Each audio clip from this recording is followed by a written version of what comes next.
आज आपको 1781 का संशोधित अधिनियम यानी अमेंडिंग एक्ट 1781 के बारे में बताएंगे।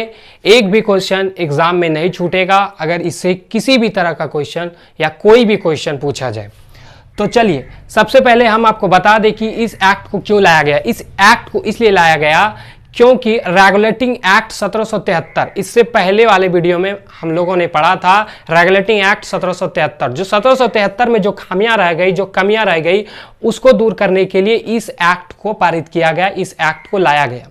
तो सबसे पहली बात इस एक्ट में क्या करी गई कि कलकत्ता की सरकार बंगाल, बिहार, उड़ीसा के लिए भी विधि बनाने का अधिकार प्रदान किया।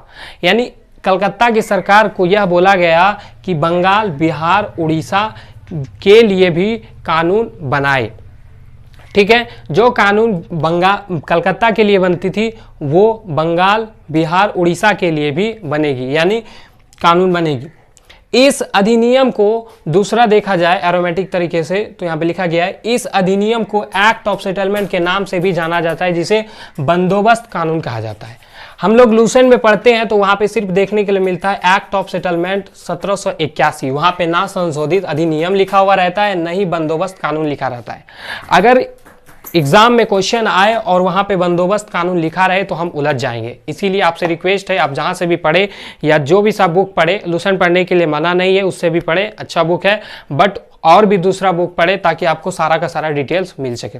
तो चलिए आगे एरोमेटिक में देख सकते हैं आप, दूसरा जो पॉइंट्स रखा गया है, इस अधिनियम द्वारा सर्वोच्च न्यायालय पर यह रोक लगा दी गई कि वह कंपनी के कर्मचारियों के विरुद्ध कार्यवाही ना कर सके।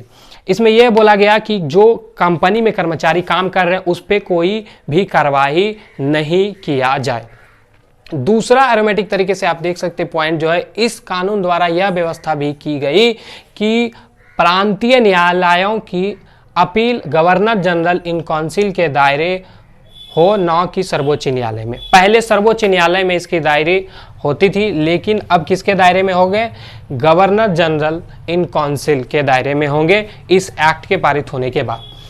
तो सबसे लास्ट वाला पॉइंट है कि कानून बनाने तथा उसको लागू करते समय भारतीय के सामाजिक तथा रिवाजों का सम्मान करने का भी निर्देश दिया गया। रीति रिवाज जो होते हैं उसको ध्यान में रखते हुए कानून को बनाया जाए, समाज में कोई भेदभाव उत्पन्न ना हो, इसलिए इसमें इस चीज़ों को देख करके कानून को बनाया जाए। इस चीज़ों को भी रखा गया इस एक्ट में। तो हम उम्मीद करते हैं ये सारा का सारा आपको समझ में आ गया होगा। तो मिलते हैं अगले वीडियो में, तब तक के लिए जय हिंद।